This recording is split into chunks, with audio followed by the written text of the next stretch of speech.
Welcome to our channel. In celebration of our favorite yet very hectic holiday season, we're doing something special this year. Join us as we capture our daily life, sharing a new video every day leading up to Christmas Day. This is gonna be fun!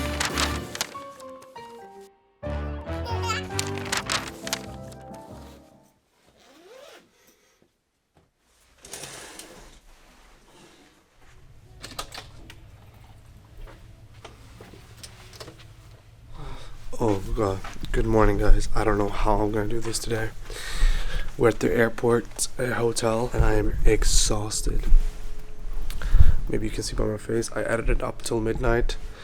Maybe got like 3 hours sleep in. Now we have like 10 minutes before the shuttle comes to the airport. So I'm gonna go to the hotel breakfast and see if I can grab something quick for Saga.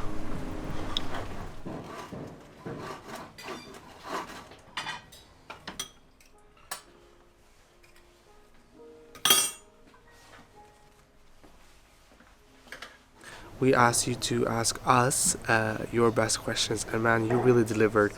So many good questions were asked in the community chat on our channel, and we are going to do our best throughout this trip in transit, answer most of them. Man, we couldn't get to all of them. We might even have to chop it up into 2 videos because there was so much good stuff that you guys brought up. Keep up with us. Go to the final destination and we're going to answer your questions. So let's go.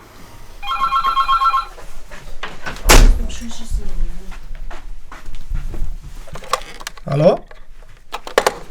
That was our alarm. They're calling for us. Let's go.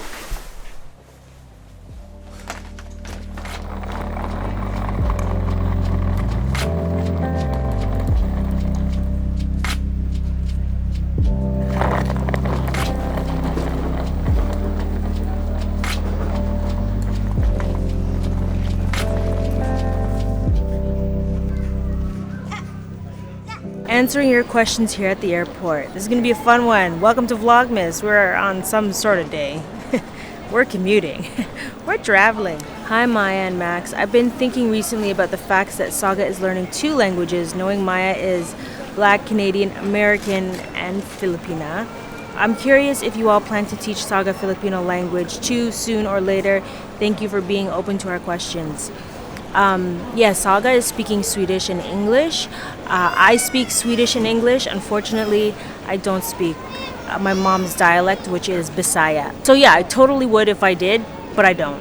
And my mom never spoke to me in her language growing up because she had immigrated to Canada and wanted to practice her English on me and my brother. So yeah, things that I wish I could speak. I do wish I could learn Bisaya. It's just not available online. That's my excuse. I can't find it online. There's Tagalog online. Okay, next question. Why is Max not physically affectionate with Maya, or is she not comfortable with it?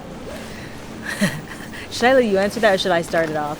I think that I don't think it's about me not being affectionate. I think that Maya has a little bit of a, what is it called again?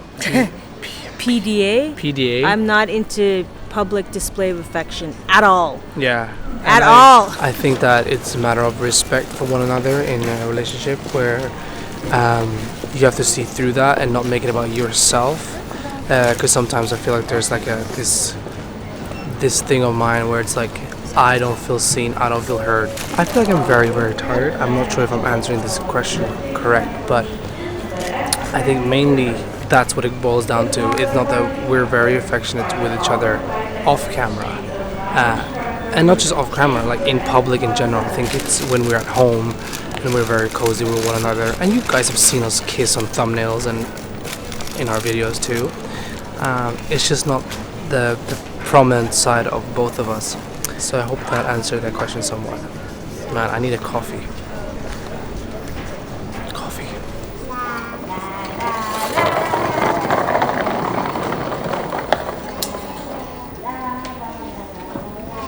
La la la la la la la la la la la la. As Saga is getting older, how are you guys planning on raising her with regards of your cultural and religious differences? I'm Haitian and grew up in the church While my partner is Bengali and Muslim, so I always love hearing stories of intercultural, interfaith couples on how they tackle these specific issues. Lots of love from Montreal. That's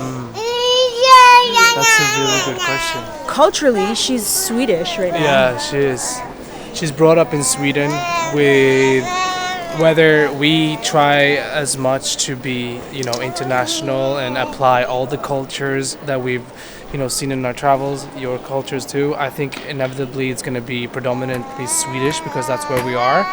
But currently, who knows? Yeah, exactly. Currently. And I guess religiously or like faith, like she's currently Christian. Like she was baptized. She was baptized. That was you, actually. I didn't want to baptize her. No, so in Sweden, even though it's like, secular or whatever, christening or baptism is a very special, like it's a very cultural thing that we do. Yeah. She is part of the Swedish church, and therefore we have to, apply the Christian morals that comes with that. That's the root and the foundation of how we know of the morals. On the Swedish end of things. Yeah. I just do what my mom taught me, which is, be faithful, follow the word. I was raised Catholic, and now I'm born again, and so I want Saga to be raised Christian, whatever that means to you. What I'm grateful for is that when they study religion and stuff in school, that she can come home and have more of a broader conversation with us, and more specifically Maya, about why things are the way it is. I remember that it was such a foreign concept for me, because when we were reading about religion in school, I wouldn't carry on the conversation at home because that was just not something that we did at home. So it was very, very foreign to me. So I'm looking forward to have more of an insight of what it actually means on a deeper level. And also, I'm taking part of reading with Maya as a couple's activity that we do. Reading the Bible together, and that was something that, if you're a storyteller, there's these beautiful stories. Although the language can be a very barrier for me, like the complexity of the language, I still believe that the root of stories and how every movie or every book that we read has a somewhat interpretation of the Bible in one way or another. So it's very inspiring in so many ways of having that in our everyday life.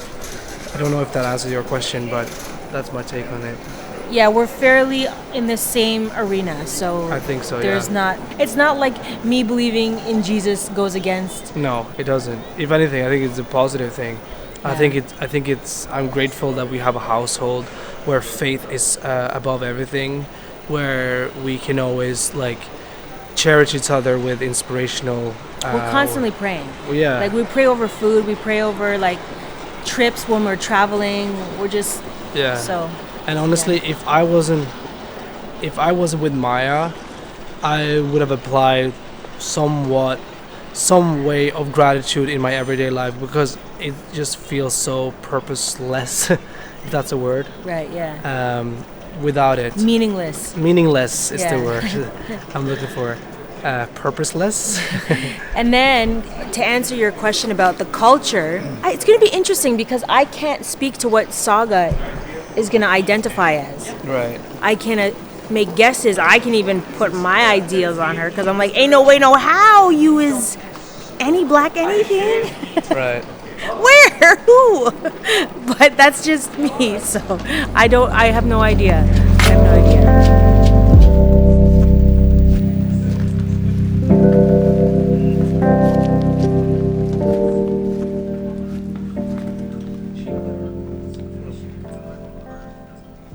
I'm just watching our Vlogmas because Max uploaded this while I was in the bed with Saga, and so I have no idea. So this is fun footage so far. Okay. Yeah, but let me get back to your questions. Okay, community wall. Oh, this was a popular question.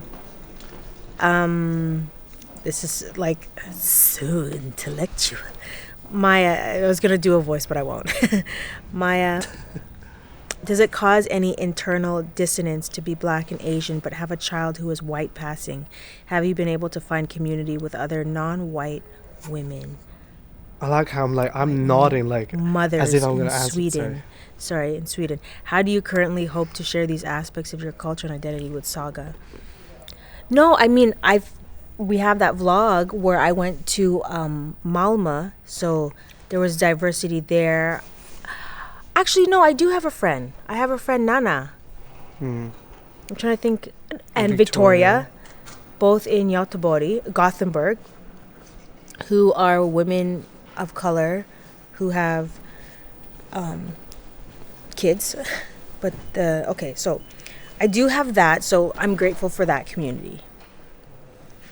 But then the first part of the question, which was white passing, I will say, like, most of the time I want to say I forget. It's not an issue now, but in the beginning, not when she just came out, because she, like, all babies when they come out, they're all like white. I feel they're all white. Even my friend who's Ghanaian, she gave birth to her son, and I was like, huh? But then like a week later, he was like brown. So in the beginning, maybe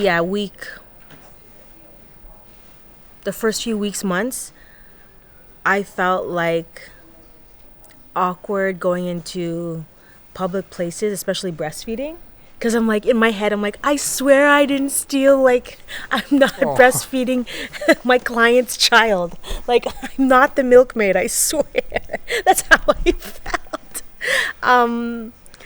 But I was telling Max, because we looked at these questions, and I was saying that, if anything, it's given me insight into how my mom must have felt. Because my mom is Filipino. She's very fair, straight hair. Then she gave birth to me. Now, I'm like different now. Like, the older I get, my hair is longer. My skin is not as brown. Because when you're a kid, you're out in the sun all the time. So I had short hair that was brown and kinky, black and kinky. And I had like dark skin. So my mom had to deal with the same stuff that I'm dealing with. But it's like in reverse. And I remember being in a bank. Max hears this story all the time. But I was in a bank waiting in line because my mom was parking the car. So she's like, Maya, go out, save a spot for me in the line. And then my mom comes to join me. But now I'm in the middle of the line. And this guy, he must have been like Eritrean or Ethiopian or something. I must have been like 8. And he was like, oh, you can't bud, to my mom. And then my mom was like, I'm not budding. I'm here with my daughter. And I just remember him laughing when he saw that I was my mom's daughter. So anyways, I say all that to say I kind of get it, like my mom to be so different, like I look so different from my mom, and then now Saga looks so different from me. But after, like, now it doesn't really register. Little things like her hair, because it's like she has different hair. Like, she has thick, we have thick hair. Her hair is on the thinner side. So I find myself, funny enough, on Instagram, I had an account suggested to me, and it was a white woman who had curly hair, but it was thin and fine. And I followed her because I was like bookmarking her things. And now, again, like, I feel like my mom, try to understand my daughter's hair because her hair is not the same as mine. So, isn't that something? Yeah, that's a really interesting thing. I mean, we've had these conversations, so I know, but it's nice hearing you talk about it. Yeah. Okay, next question.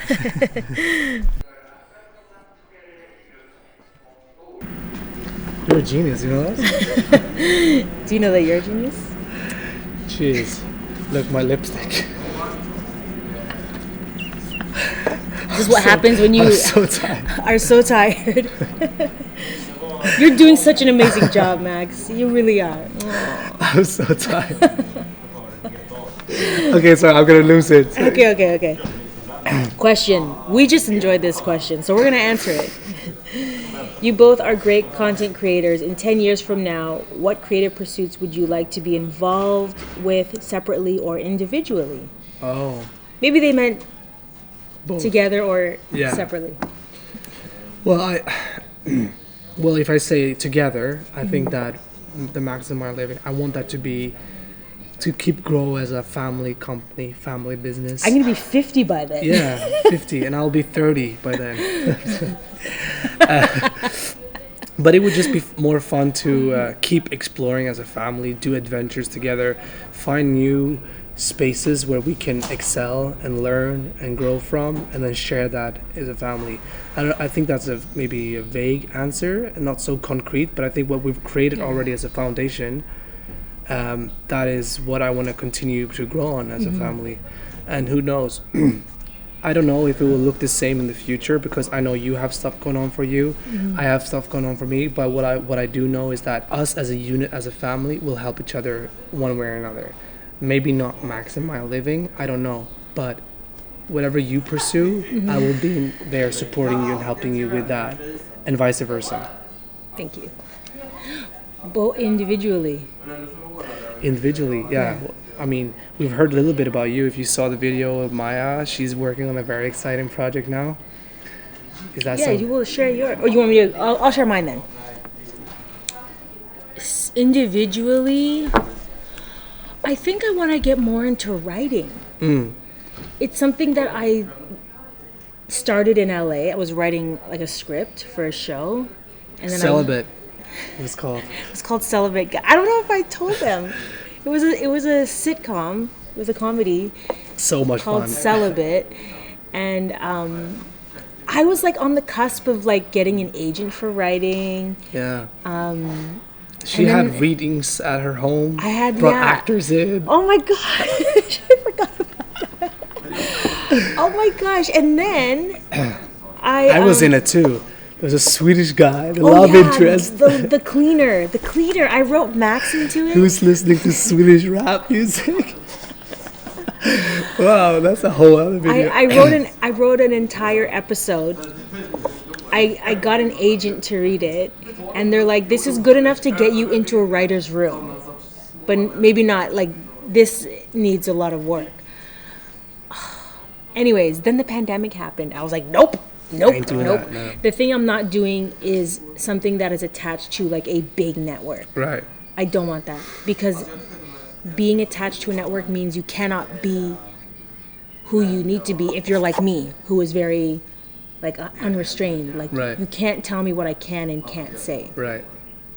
So I realized that maybe a writer's room is not where I belong, but maybe writing books, writing stuff in general. So I think because I don't know 10 years, but that's what I'm currently doing now. So Yeah. it's been a fun process. I actually wish I could do more of it. Yeah. So yeah, I might get into more writing. What about you? Well, I will continue pursuing filmmaking, making more. Like I'm looking into making more feature. Like not more features. A feature. I've never done a feature, but continue to like master the craft of, or not master it maybe, but like explore the process of filmmaking in terms of making more shorts, growing my community, filmmaking community, my experience.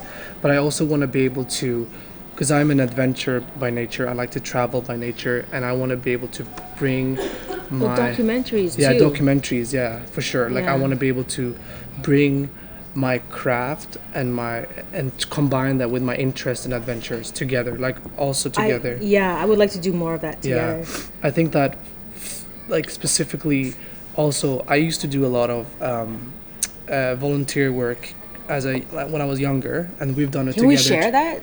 Max had a NGO in Uganda, and that's part of why he was there for so many months. Yeah. Like you were living there, you started an organization, and you have a school there. Yeah, it's a primary school from 1 to 6, and then I think we've touched on this before, but it's like a community school in a rural area where Uganda it's near Lake Victoria, and this specific place is on the offshore, so they have to like take a boat into the core city where all the schools are, and they weren't able to cross. There was no resources on in this region.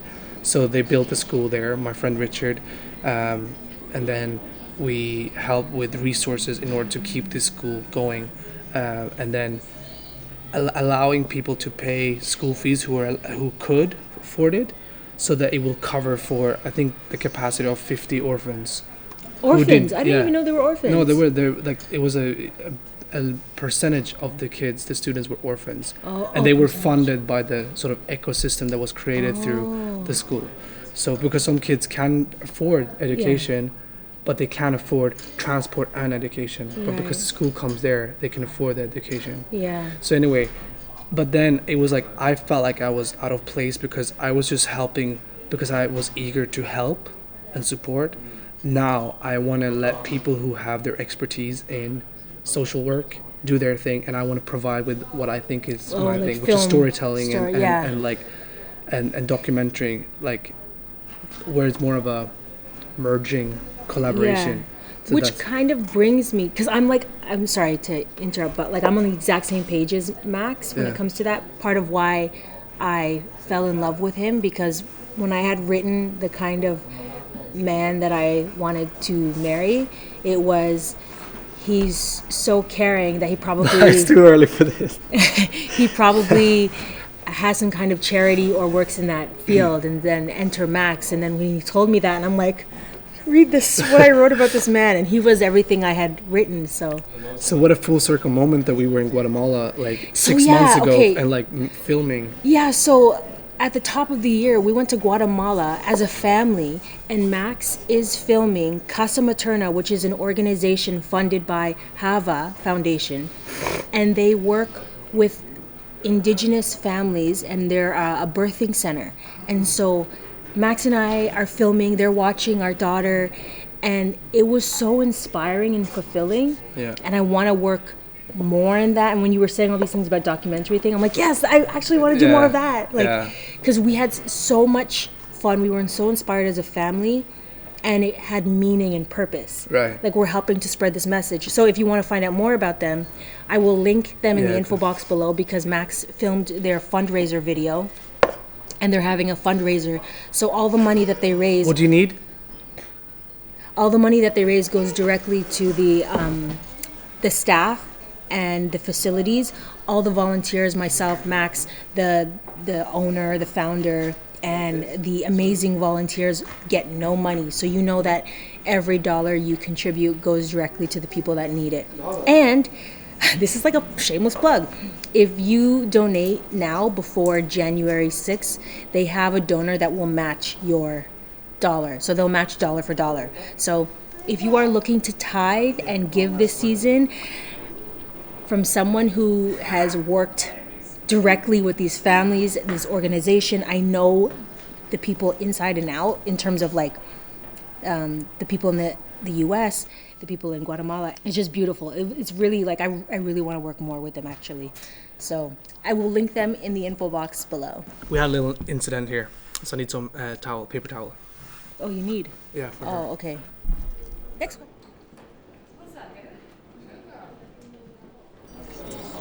Uzban hard at work editing while we film your Q&A. Your Q&As.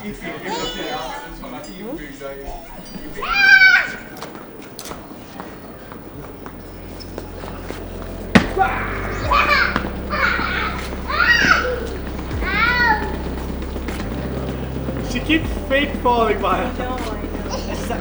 Ouch!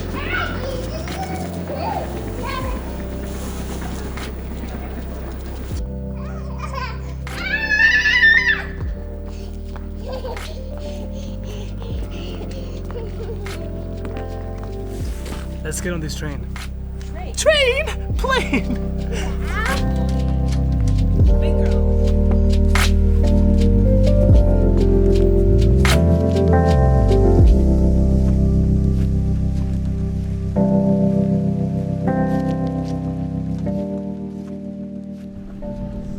Oh, there. Hey!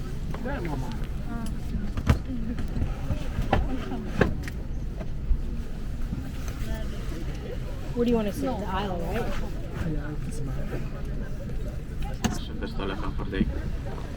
Where's your belt, Saga? Where's your belt? Are you gonna put mommy's belt on? This is so much fun. She has her own seat.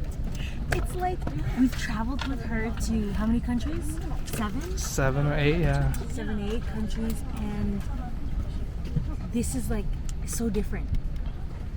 Cause she's like a little toddler. No, that's cool.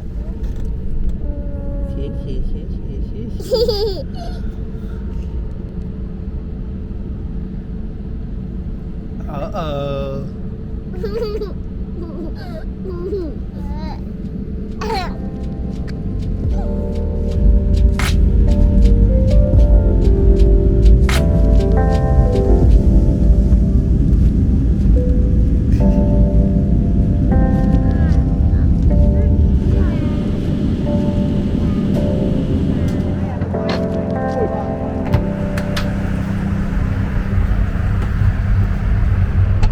this question is for me in particular. And it says, Max, do you feel inadequate as Maya's business partner and husband? And the short answer is no. The long answer is I am 100% humble to the fact that Maya introduced me to a world that I wasn't familiar with.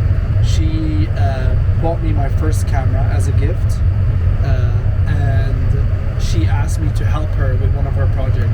The first thing we shot together was T-Mobile, and she opened doors that I know people who pick up a camera it takes years to get to, right? So I owe Maya huge gratitude towards those opportunities and everything that she taught me, every opportunity that she's given me. However, I will give myself credit for one thing, and that is that I granted the opportunity. I feel like there's a lot of times in life where an opportunity is put in front of you and you are left with a choice. Either you go full on, all in for it, or you turn it away. For me, it was 100% the best choice I could have done for myself in terms of what I love to do. I love filmmaking, I love storytelling. I just needed that extra push, and Maya was there for me. And since that day, I feel like, this takes a lot for me to say because I have a lot of imposter syndrome, but I look back at what I've made from then until now, and I have elevated so fast. And that's a lot to thank Maya, but it's a lot to thank myself too. So I don't feel inadequate. I feel like I contribute with what I can to Maya. I feel like I am grateful that I can be part of Maya's success as well, and be a producing husband who supports her emotionally, but also that I can help and support her through administrative things, editing, filming. I've been doing negotiations and emails.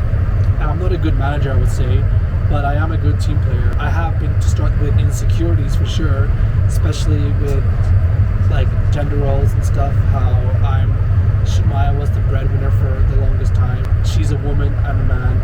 You realize that those things are very secondary when love is so primary.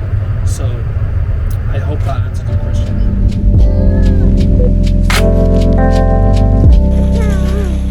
Boarding in how long? Now. Boarding now. Supposed to take off in like 10. We're supposed to have an hour. I think we have like 10 minutes now or something. Let's see how this goes.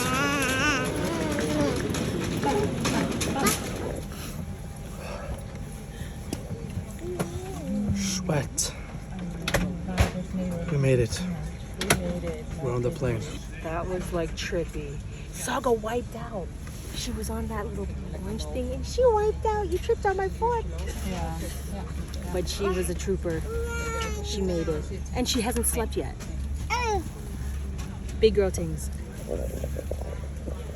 Sweat. I'm so exhausted.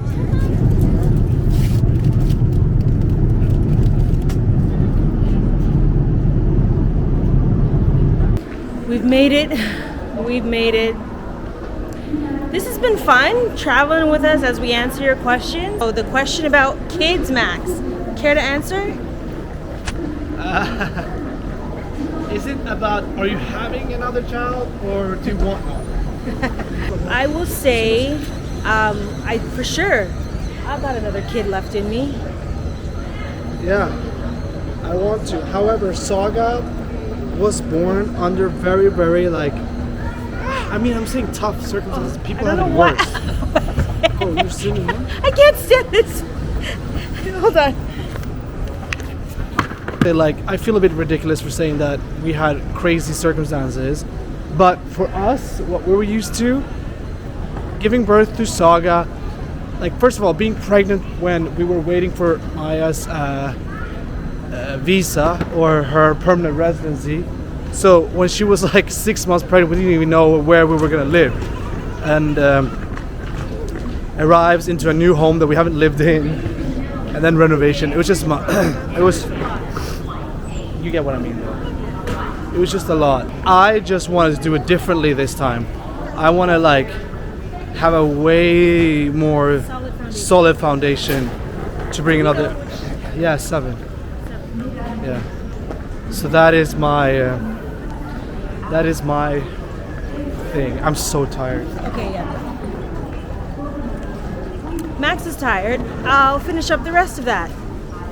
So yeah, I always imagined 2 kids, mainly because it was me and my brother. And with Max, it's always also been him and his sister. He actually wanted 3. So yeah, I'm not worried though. People are like, you gotta make sure you get them at it by this like time. I'm like, I'm not doomed. I don't know what's going on with this stupid gimbal. I don't have the same pressures that other people in their 40s might have. Honestly, if you read the word, people are giving birth in their 90s, okay? Like, it's not that serious. And then everyone's like, oh, don't you want to be young and play with your kids? I'm like, yeah, or not. That's fine too. Whatever I get, I will roll with. Yes, another child. Another child, 1 or 2? Because you originally 3. wanted 3. So just 2. Whatever God provides. Well, whatever God provides. So there you go. There you go, internets. You were very curious about that, which I feel like we've answered multiple times at this point.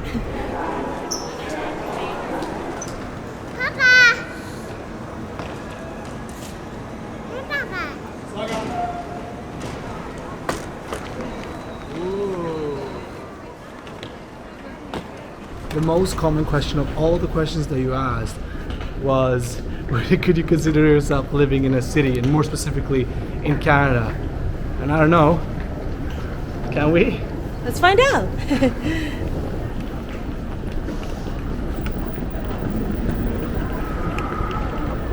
Welcome to Toronto. Welcome to Toronto, y'all. Vlogmas starts. Vlogmas to be continued in Toronto. Get into it. It's gonna be a lot of drama. Yes, we have arrived in Toronto, and we will be here for the holiday and for an extended period of time. And we're so excited about that.